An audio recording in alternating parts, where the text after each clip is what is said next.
Alright, so I just came across this. It says County Hall bombshell as Ofsted grades Worcestershire Child Protection Services as inadequate.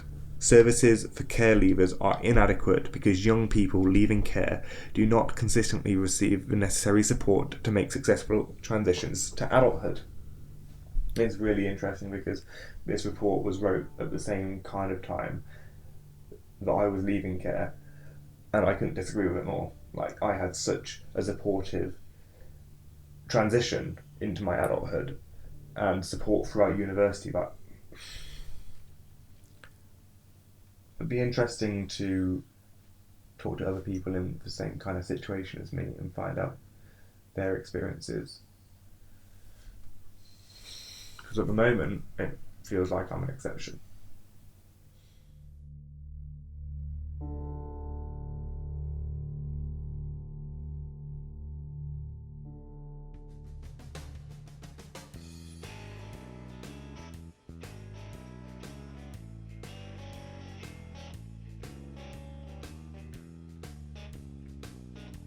My name is James Holbrook.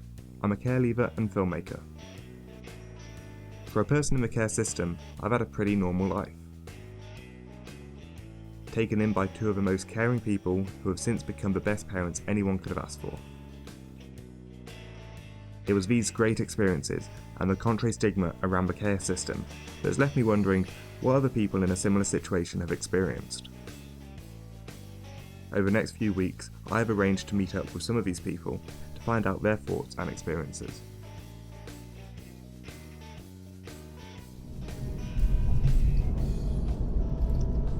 So one thing I'm really looking forward to about meeting these people is finding out other positive stories about foster care. Obviously there's such a negative stigma around the kind of people that are in foster care and the people they grow up to be. And that stereotype, it's just not true in my experience. Obviously there's negatives, like it's never ideal taking a child away from their birth family, but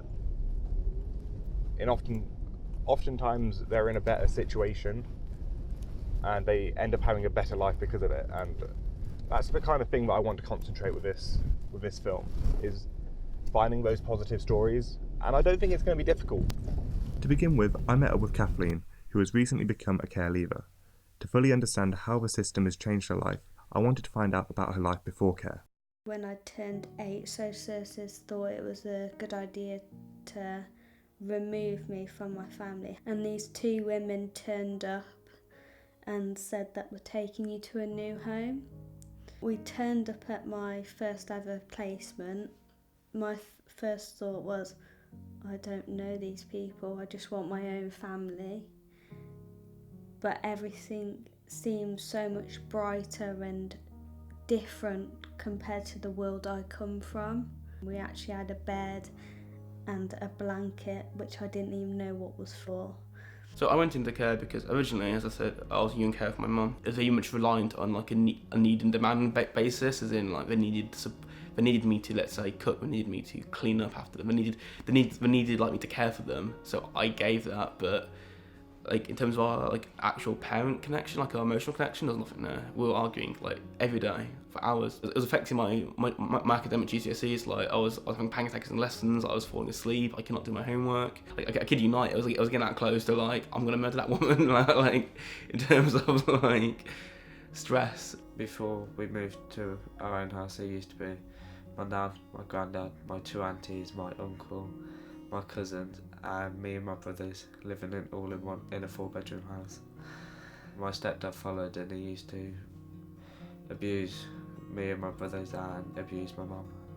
And I used to be sit there quiet and try and go to sleep for the night, and he'd come back in, put us outside even in the winter when it's snowing, he'd put us out in our pyjamas and he'd get back in one by one and slap us. Even though I didn't do anything wrong. It was a situation with abuse and a situation with addiction with my parents, and I think my sisters got the worst of it because I was younger, but there was an incident where I think I was under 1-year-old baby. Apparently I was thrown across a room, and that's where I got a dent in the side of my head.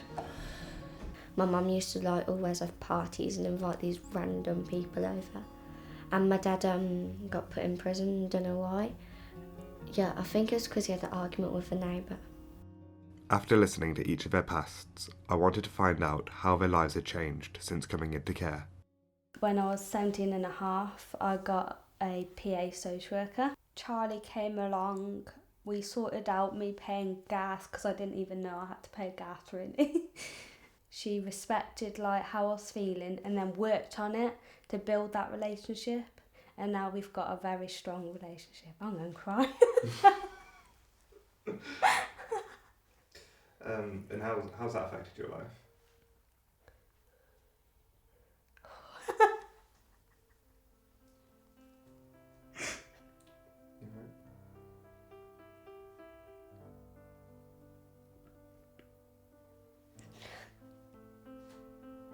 She wasn't just a PA worker. I saw her as a family, which I think if you've got that relationship with someone, it's brilliant. Because as a care leaver and a looked after child, you don't have that. You don't have that support network necessarily, but to have someone as a mom role and tell you and keep nagging at you, you need to do this, you need to do that, is quite nice. Because that's how it's meant to feel as a daughter or a family member, I suppose, to just be told. All I used to eat was chicken nugget and chips, basically. No fruit, no veg or anything. And now, do you eat more than just chicken nuggets? Yeah, I eat everything. Because Gaz helps us to be healthy and all these stuff. And like sports, you can't be a fat person to play like all these sports. That's very true. I'm not scared to tell people that I'm in foster anymore. For pretty much everyone that goes into care, it's a better life than what it is at home. My carers live like I'm pretty much part of their family now, and like I go everywhere with them and I don't get left out. I'm not around conflict 24/7. I'm cared for 24/7 and have people there I can speak to 24/7. They've already said I'm welcome until I'm quite old. I'm welcome forever. My foster parents, they're great people, and that I couldn't have asked for anyone better. I remembered that originally when I came here, I was only supposed to be here for a couple of months. I remember thinking that no, that's not going to be the case. But when I went to my social worker about that and said that I don't want to leave, they made it so that I could stay here. They were able to help me out with all the paperwork to be able to go to college, and they've also helped push me to in my education to get the best grades I could so I could go and do the course I wanted to at college. When I first had Sue, I did need support. It was like an awful situation, like it was horrible. And Sue literally was the only person that was there for me. I'd call her and she'd answer straight away, or she just did absolutely everything for me whilst I was there because I didn't want anything to do with anybody else. She was like my mum, my friend, my social worker, my everything all rolled into one. Like it's just having somebody who genuinely cares about you and just wants the best for you. I do think that it's like a massive thing, and I think that if everybody had a PA like Sue, then they would benefit massively. What's become very clear from speaking to everyone is that having solid relationships are so important. I wanted to remind myself of how much my foster carers have made such a positive impact on my life. So I set off down the motorway towards my childhood home in search for answers. I've grown up in the same house all my life, so it is always emotional coming back because I've got so many memories in that house, and yeah, like my whole life is within those walls basically. So it's good to come back and just try and show them how much they mean to me and how much I'm grateful for everything they've done for me over the last 20 years of my life, basically. Here we are, This is coming onto my road now.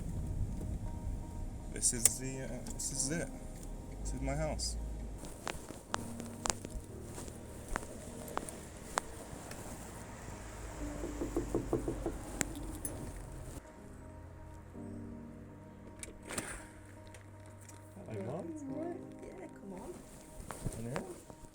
I can remember the first time I saw you.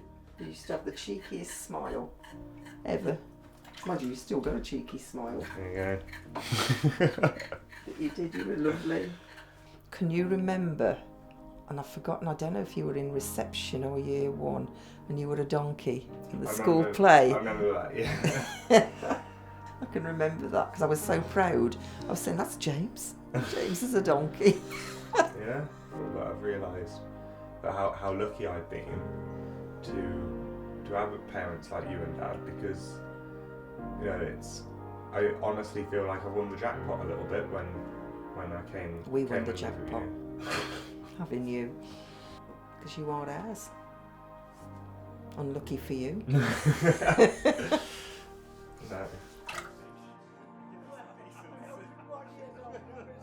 After spending a few hours with my family, I took some time to reflect on the past 20 years of my life.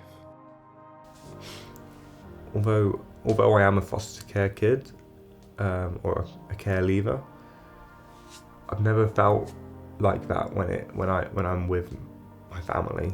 It's because they've always treated me as if I'm one of their own. Seeing the route that my three sisters have gone down and how they've turned out just shows so much how much a foster carer can make a difference. And the two people that have brought me up have completely made me the person I am today. I just want to reiterate how important it is that people have a home that is stable and parents or parent figures who are loving and caring. They're not in it for the money. Their only goal is to give their affection and their love to a child who otherwise wouldn't have had that.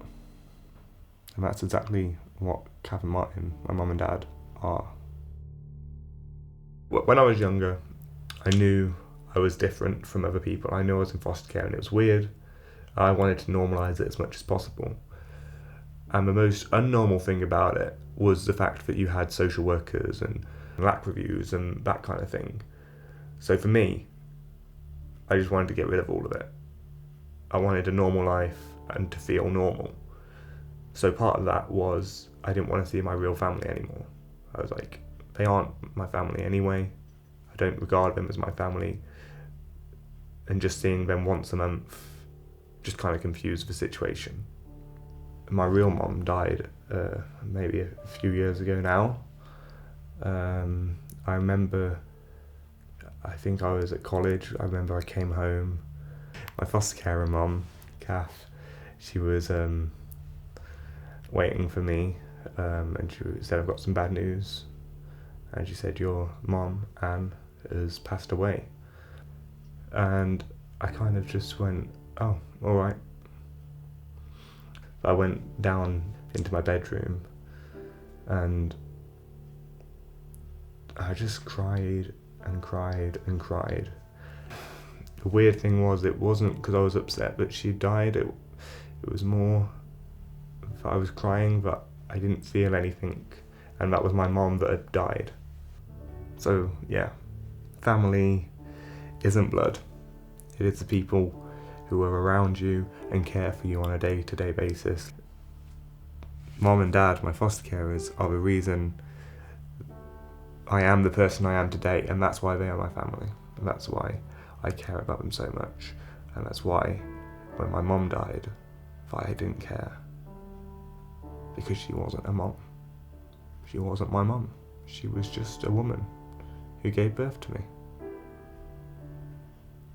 If I didn't enter care, I wouldn't have done so well for my A-levels. I wonder where I am now, if that makes sense, because they're the ones who that put me into a safe environment, who took me out from a toxic environment and allowed me to thrive.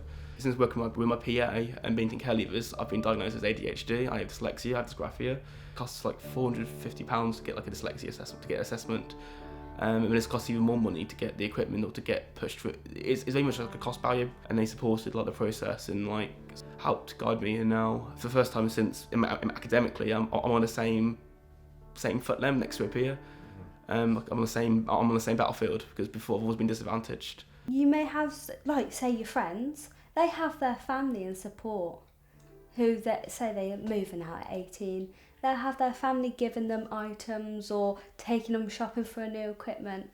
Us buggers don't have nothing. So we should all be thankful, even if it's just £20 to go buy a new plate set or whatnot from the looked after team. But to have that 1,500, that goes, although you don't think it'll go far, you could do your house up really nice with that. So example like that, the money which I save due to paying for my accommodation is I put into savings, which means I can now use that money to learn to drive, for example, which, like, I'm sure most parents would have paid for their kids to learn to drive, like, ideally, or try to support them at least. And that's the kind of thing that you get, I think, is that economic support, which I think if there's a school trip you want to go on, you can still apply, they can apply for money to go on that school trip. If there's like needs for a laptop, you might get a laptop, because they try and equal the playing field out, because in the normal families, people who are not care leavers, they can ask their mum and dad for that. The popular myth of the bank of mum and dad, isn't it? Well, we don't have a bank of mum and dad. If we lose our money, we're screwed. Since starting university, I've received so much support from so many people. I met up with my girlfriend Chloe to reminisce on the past 3 years. So the whole reason I came to uni in the first place was because of being in foster care, being a care leaver. So my PA or social worker or whatever you want to call them, they came out to me and they were like, you know, you can go to university, right? We have a grant that pays for your accommodation, so you'll be a lot more financially stable than other people at university. I'm so grateful to the care leavers team for that, because I know that my experience at university wouldn't have been the same if I hadn't have been given all of that support that they have given me. So I know a lot of people's experience at university is a very stressful and unhappy one. But the support that they've given me allowed me to live a stress-free, happy university life, you know. Just not when it comes to the essays. Oh no, but I'm just terrible at essays anyway. Since coming into university over the last few years, I've had some of the best social workers I've ever had. Yeah. You know, they've been really understanding, and we've just kind of connected really well. Like, and I think a big part of that is they've been a lot younger minded. Yeah. Dav was brilliant because she just finished her life in university. So when she came and spoke to me for the pathway plans, it was as if I was just talking to another university student. Yeah. Because like I have had some that I've just had no interest in at all, and it's just been like meeting a corporate person to talk to for half an hour. A social worker rather than a friend. Absolutely. And I think with people like Dav and Sean, I was really able to connect with them, and it felt like I was going out and talking to a mate rather than talking to a social worker. When I do my pathway plans, like I'd look at the one that I did before, and I'd be like, oh, I was there then, and now I'm here. Like, it's like a really good thing to see where you're going and how you're gonna get there, and having like goals and things to like meet. I feel comfortable where I am now. Like, I'm happy with where I am, and I wasn't in the pathway plan before. So I think it does really help to make you realise how far you have come. Yeah, I think it should just be more of like a conversation, and like with Sue, like she'd know the answers to the questions for me, because she knew me that well. And I do think that that's what it should be. It should just be like a conversation. Like, it shouldn't just be like reading it out from a piece of paper. Like, I think that they should know you well enough to know what to write down. Definitely all the check boxes and things can make it feel a bit robotic, and it's not the way you should interact with children. All the philosophy on how you interact with children is about being warm and being friendly and being human, and then you've got these forms and things which really aren't that. They're you know, they are quite alienating. I had trouble filling them in. The corporate side of it should be when you're in the office later on writing things down, but when you're with the young person, you should be in parent mode. Maybe if you need to take the occasional notes, but don't sit there just writing things down, because then people feel like they're being analysed and they feel like they're being inspected or interrogated. But again, that's why it's better to have more social workers so you can assign people for longer amounts of time. I'm very lucky. I think I had less than 11, probably less than 10, maybe social workers during my childhood. Some people it's up to 25. It's, you know, it can be ridiculous. What do you think they could do better? Stop changing the social workers. Rather than not have them all just like keep to one social worker. If she's retiring or on maternity leave, I let them off. So how many social workers have you had? Can't count. So we've been on a journey as a local authority. So 2016 we had an Ofsted inspection. We were rated as inadequate. We've just been re-inspected and we now requires improvement. The services are as good as the staff that deliver them. You need processes and procedures, but you also need good quality staff. We didn't always have that, and at one point we had a very, very high turnover of staff. So a lot of work has been done around that.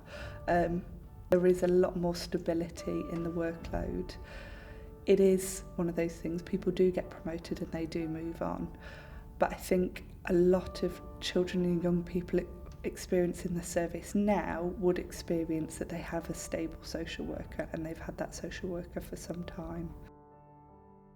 To finish, I wanted to find out whether my peers felt their concerns were listened to and how the care system is taking on board their opinions with the life-changing decisions they make.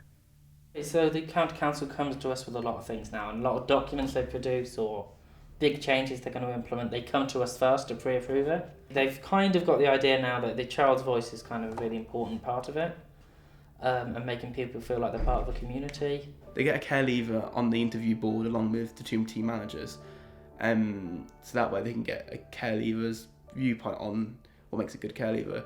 And that was interesting because that gave me really like the system to how it works, see the flip side, like how it works on the professional side of things. I was a bit like wary about it. I thought it's just going to be me just sitting there and not really talking, just sitting there listening. But when I got there, it was. I feel like a lot of my views were taken into account more than James and Reese's views. When I was interviewing people, I was looking at the PA. I was looking for what I wanted for my own person, what I'd want from a PA. I think that's something they should make sure maybe across the board when it comes to interviewing people. I just felt really involved in the whole thing, and at the end when we were deciding who gets the job, there was 2 people left that we didn't know, and I think I got the deciding vote. It's hard to know what we would want. And what we would need. It does just come down to having the right people on the team. And when I was doing the interviews, I do think that James and Reese, both of them, they literally just wanted whatever was best for all the young people. Well, small things we've seen so far, because the change is slow, but things like, obviously LAC is looked after child. That's a phrase that's used in the corporate jargon and the county council jargon, but it's not something you should say to young people. People were getting called lack children, which is a bit odd. And there's a phrase that goes around that we use that is, I'm not a lack because I'm not lacking in anything. It's just a bit that like it seems like a small thing, but it's sort of alienating. And if we change these small things, we change the culture, and hopefully, in theory, that improves things wholesale. During the making of this film, I've spoken to young people in care, and some who have left care. I've met with senior managers in Worcestershire Children First, and I've also reflected on my own life and experiences of social care. This experience has shown me how much social care makes a difference in young people's lives. From financial support to good placements to having a strong relationship with staff and carers. However, it would be untrue to portray the system as perfect. There is still a lot of work to be done, but this has been recognised. What is clear from my first-hand experience is that Worcestershire Children's First are listening to their young people and are passionate about making positive strides forward to a better life for everyone in care.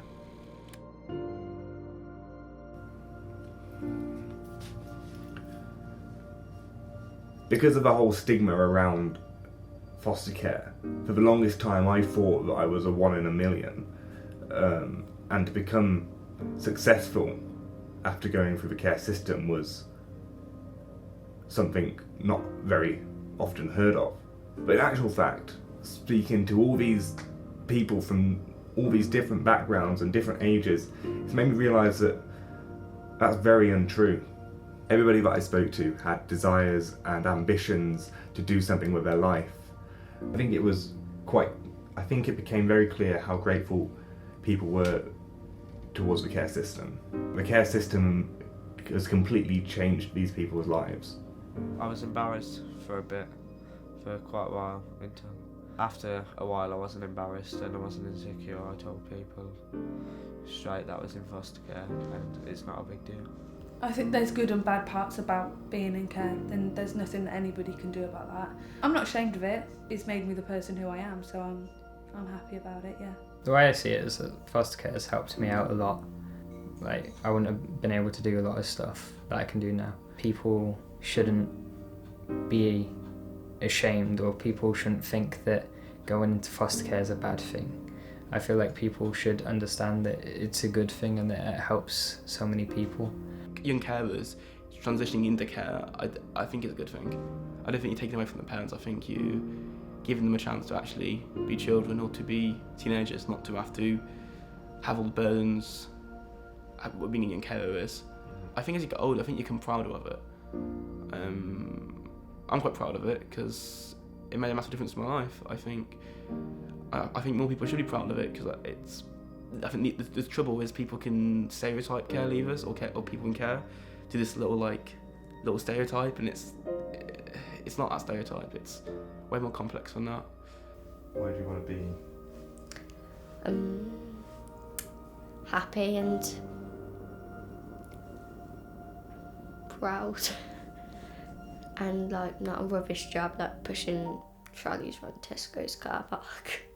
When I was living with my birth parents, I felt like that. So I get a rubbish job and yeah. And then now I feel like that I'm gonna get like a better job and a better future, basically. What's your idea of a good job? Like a well-paid job and yeah, basically a well-paid job and important to the world. So many of the people I spoke to expressed how they didn't know where they would have been if they hadn't have come into the care system. Another thing that really stood out to me that I wasn't expecting is how much the young people feel like they are listened to by the care system. I think that everyone appreciates that they've been given a life they perhaps may never have had if it wasn't for the care system. And whether they like it, find it annoying, or whatever, I think everyone that I've spoken to has been grateful for just that.